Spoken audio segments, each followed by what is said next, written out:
Baik buruknya hidup kita tergantung dari respon hati kita. Saya percaya bahwa dalam hidup ini kita tuh nggak bisa menghalangi hal-hal baik atau hal buruk terjadi dalam hidup kita, tapi respon hati kita menentukan apa yang akan kita terima. Amsal 4 ayat 23 berkata, "Jagalah hatimu dengan segala kewaspadaan karena dari situlah terpancar kehidupan." Nah, hidup kita ditentukan oleh hati kita, bukan oleh keadaan, bukan oleh apa yang ada terjadi di sekeliling kita, bukan apa kata orang, tapi apa kata Tuhan. Dan saya percaya bahwa kalau kita punya respon hati yang benar, maka baik buruk yang kita alami, kita akan tetap menuai yang baik. Hati itu ibarat seperti filter air. Kalau dulu saya masih kecil, saya lihat air dari keran itu keluarnya kuning. Tapi orang tua saya memakaikan seperti sarung penutup gitu dari warna putih, dikaretin ke kerannya, supaya ketika air yang kotor itu masuk ke filter ini, air yang keluar ke bak mandi itu bening. Nah, hati itu ibarat filter air. Kalau hati kita itu murni, apapun yang kita alami, apapun yang terjadi dalam hidup kita bisa selalu melihat sisi baik dari segala keadaan. Contohnya, niat jahat orang pun bisa kita lihat sebagai cara Tuhan untuk mendatangkan kebaikan dalam hidup kita, seperti yang dialami Yusuf. Dalam Kejadian 50 ayat 20, Yusuf berkata begini, "Memang kamu telah mereka-rekakan yang jahat terhadap aku, tetapi Tuhan telah mereka-rekakannya untuk kebaikan, dengan maksud melakukan seperti yang terjadi sekarang ini, yakni memelihara hidup satu bangsa yang besar." Kita tahu bahwa kisah hidup Yusuf tidaklah menyenangkan. Dia melewati masa-masa sulit dari masa kecil karena kakak-kakaknya iri hati dengan dia. Dia dimasukkan ke lubang sumur, lalu dia dijual jadi budak. Sudah jadi budak, difitnah juga. Masuk penjara, lalu dihianati oleh teman-teman di penjara. Dia ngalami begitu banyak kesulitan. Tapi bagaimana dia bisa melihat bahwa semua itu hanya Tuhan pakai untuk mereka-rekakan kebaikan bagi hidupnya. Kemudian, kalau kita punya hati yang murni, ketika kita menghadapi kesulitan, tantangan hidup, kita tuh bisa melihat bahwa Tuhan sebenarnya turut bekerja di dalam segala sesuatu yang kita sedang hadapi dalam hidup kita, untuk tujuannya itu mendatangkan satu kebaikan buat kita. Roma 8 ayat 28 berkata bahwa Allah turut bekerja dalam segala sesuatu untuk mendatangkan kebaikan bagi mereka yang mengasihi Dia, itu bagi mereka yang terpanggil sesuai dengan rencana Allah. Dan kita tahu bahwa segala sesuatu bicara soal yang baik maupun yang buruk. Masalahnya gini, kita seringkali nggak jaga hati kita murni. Kita nggak jaga hati yang bersih.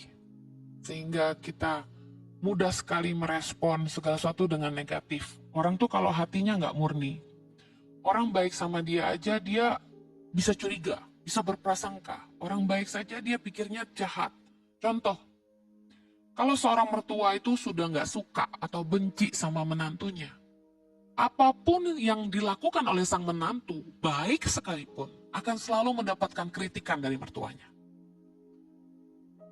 Menantu ini mungkin mencoba ngambil hati dengan masakin. Mertua yang memang dasarnya hatinya sudah nggak suka sama mantunya, dia akan bilang, gak enak. Dibelikan apapun yang terbaik oleh menantunya, dia akan selalu bilang, gak bagus. Karena hati. Sesuatu yang baik yang kita terima pun jadi tidak baik.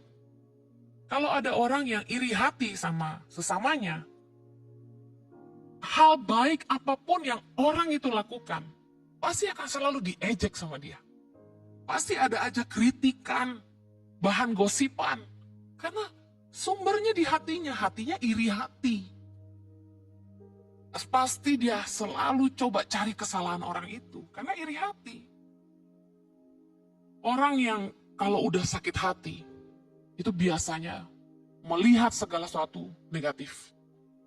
Mulutnya pun kalau ngomong selalu nyakitin orang. Responnya selalu negatif. Kenapa? Karena hatinya sakit. Makanya penting sekali jaga hati kita tuh murni. Karena kalau hati kita tuh nggak bersih, filter kita kotor, hal yang baik pun akan jadi tidak baik buat kita.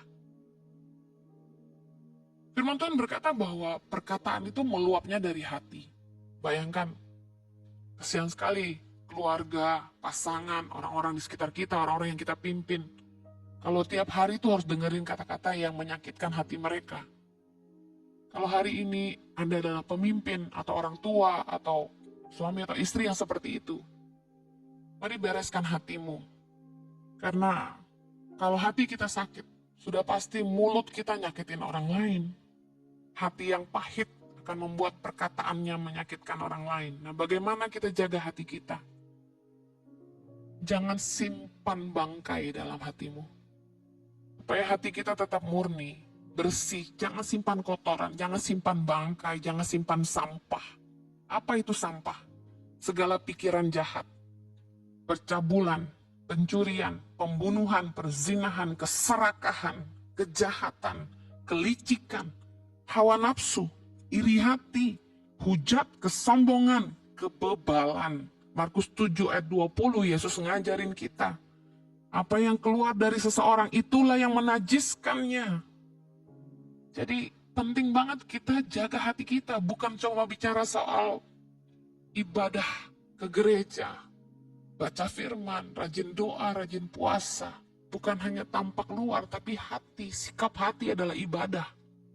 Sia-sia kita jaga hidup kudus kalau hati kita najis. Yesus berkata, apa yang keluar dari seseorang itulah yang menajiskan. Jadi apa yang dari dalam ini penting sekali. Tadi saya sudah bacakan. Mari, jangan iri hati sama orang lain.